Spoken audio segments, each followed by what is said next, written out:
I start with is like originally I met with the friends that I work with that are my age and like we're not that far from college, and I realized that this doesn't apply necessarily to everyone. So where would you put the moment when you started getting into the medtech industry, and why did you pick medtech? Yeah, kind of an interesting story. So when I was in my 20s, I got into mortgage, and Orange County, California is one of the mortgage capitals of the world at the time.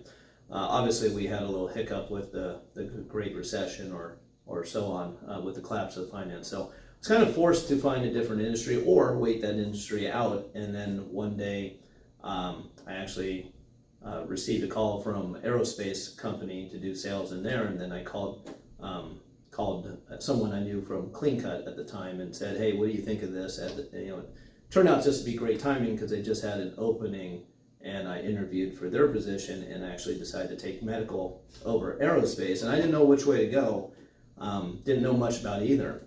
And coming from the mortgage industry, that's a little rocky, a little up and down. I think I made the right choice of going into medical at that time. Yeah, so you asked a friend for advice, and said, no, you should come to us instead. And absolutely. Nice. It was just, again, when doors close, like in mortgage, things just open if you keep the faith kind of deal. So made that call looking for advice, and got a job offer the next week. So, and the rest is kind of history. I really didn't even know, because our website, not their website, was tough to follow, tough to understand. Talk about CleanCut before it became Oliver Healthcare. Yeah, 14, 15 years ago, the website wasn't as efficient as it developed into, so it's tough to even know what we were selling, what we were developing kind of situation, but I knew it was in medical, I knew our product was doing very well, and the rest is kind of history. I just fell in love with what we were doing, and then medical device itself, and I would rather wouldn't want to be in any other industry. So you started out as a sales rep? Sales rep. Came in. Sales rep? Sales rep gave me a desk, the internet, and an MDM directory, and said, go at it. And once I learned what we were selling, again, fell in love with it, started doing an email campaign. I had to decide, how am I going to reach out to the industry? And again, it's the middle of the recession.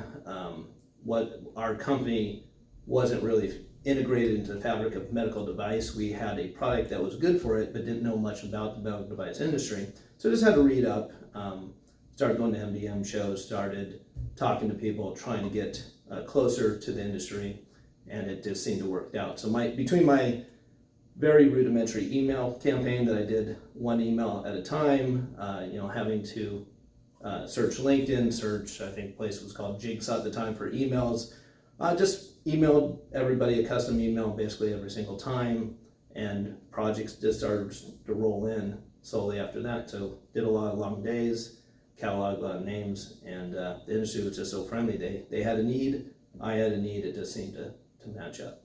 Nice. Yeah. And from that beginning in the sales rep to today, any particular highlights that you would think of? A lot of highlights. I mean, it's just, we had a product that was not accepted. It was not a standard for the medical device industry at the time. It was something that people would use to get from A to B, or a bridge just to get to animal studies, but it really wasn't like, I need a card, I want a card, I need your packaging systems. It was more like, why should I do it? There's more of a true sale at the time, meaning you had to convince people of the attributes of our product. So it was just a really different kind of conversation 14, 15 years ago versus today. It's a lot easier conversation. What was 15 years ago the key product, like a backboard cut, or was it like a tubing? What was the main product 15 years ago? Good question. So it really was just the card itself, and really the product wasn't anything to do with the design. It was as long as it held, yeah, exactly. It was the material itself that's non-particulate generating. And then we let the engineers kind of just design themselves. But over the 15 years, we've definitely evolved, where part of the product now is our designers and what they know, and how their experience, and how they see the device, they know what's worked and not. So now it's not just the card, it's the design and many other things as well. So definitely the group has come a long way over the years. Absolutely. Yeah. What is your favorite product, or your favorite latest technology that you guys sell? Oh, for our product and technology, I mean, I just like that, it's kind of a funny name, but the pop and lock rails or the reinforced rails. These devices over the 15 years of my time has gotten bigger and badder or heavier and longer. They haven't got more simple.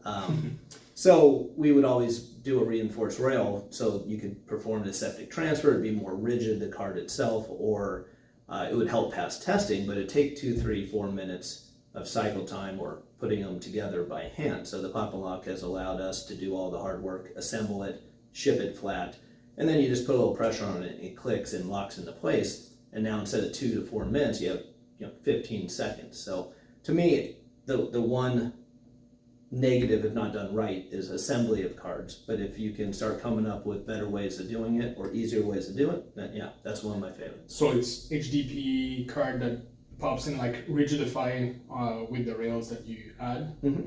And how would you compare that to a thermoform tray, for instance? Yeah, so you only need it to be rigid enough. A package only needs to be rigid enough to one pass the initial testing, right? The more movement, more weight, the more damage to the sterile barrier. So you don't need it to be, it's not something's more rigid than other, it just needs to be rigid enough.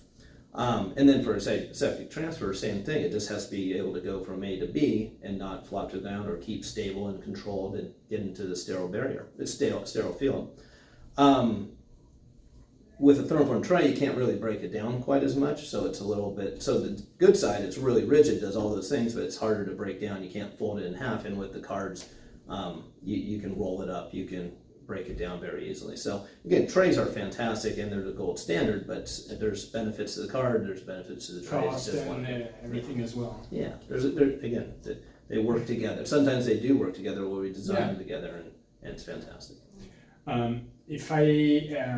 If I had a magic wand and I could clean or remove a frustration that you've seen over the 15 years, what is the thing that has been like bugging you the most in the industry or in the field? Be careful. No, there's not much. I mean, I know it could be a tricky question, but it's not like to name names. It's more like, has it been like the supply chain, the regulation, the testing? To me, it's the fact that the industry tries to use existing parameters for good reason, because it saves time and money, and the whole idea is to get this incredible technology out to market as soon as possible. But sometimes you're using existing parameters such as shelf cards and shippers that you now need to grow your packaging into, and that to me is just, to me as a purist, you want to grow it from the inside out. You want to establish the smallest footprint of packaging as possible, and when you're dealing with existing parameters, that's not possible, right? You grow things in to fit correctly. So yeah, if I had one gripe, and I understand why we do it, but if we could just start from the smallest package possible and grow it out from there versus vice versa at that point. So if I understood correctly, what you mean is like, we know that the standard, for instance, for a catheter is this long box that is this wide, and so we will always do this kind of dimension, but we could actually reduce that a lot. Yeah, so if you don't start with a shelf card that's already existing because of prior testing, again, it saves time and money. It makes great sense. But from just a pure sustainability standpoint, it would obviously be better to start with for each new product, try to do something that is more custom and more adapted to the new product instead of. Yeah, to be more precise, like the shelf card is now dictating your size of your overall packaging versus it should be what the device can handle. So if the device can coil to 4 inches circle, you want to start building that package around that versus growing things into the existing packaging. So again, the industry is so wonderful, and everybody, the best part about it is that everybody cares, that we all have a common goal, is to help lives or save lives or get this crazy cool technology out to market as soon as possible. And we do what we need to do to move forward. Another question I ask is, what has been your biggest regret in the industry, in your time, in your career, and your proudest moment? So it could be a machine that you bought that in the end was not as good as you thought, or it could be like a hire or a lesson learned, something that you feel like, I learned a lot from that.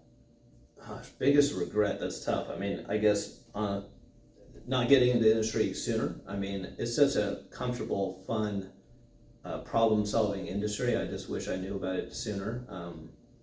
That would be number one, is I couldn't speak highly enough about my friends and colleagues and the customers and engineers I deal with daily. Such neat personality. So yeah, I mean that sounds kind of lame, but it is. It's if I No, could it seems really authentic the way you say it. So yeah, if I feel the same about it. So yeah, my friends are my customers and my friends are my coworkers, and if I could have gone in when I was in my 20s, I just think just would have made life a little bit different. Or again, the stability of the industry, the daily problem solving. I mean, you can't. That just makes you energizes you, and I imagine you're gonna live longer if you're having fun at work. So absolutely. And the proudest moment that you can think of? oh, there's so many.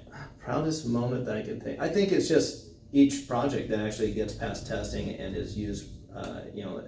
Does its job with the usability factor, and then manufacturing's happy. So yeah, just the little things. There's no one big trophy or award or anything like that. It's more like knowing that you're a small part of getting a cool, helpful device out to market. I think it's a daily win kind of situation versus one big moment. One big like highlight or something.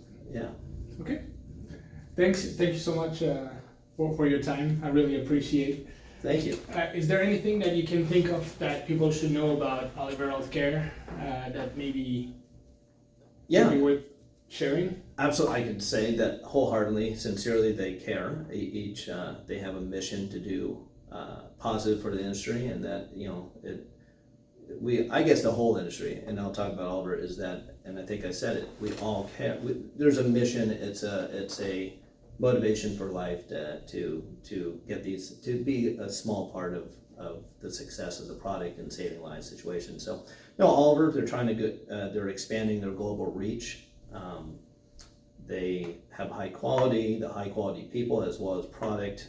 No, I could not say nicer things about them. I think I've said it a few times, but they're just really great people. So Thanks a lot. Thank you.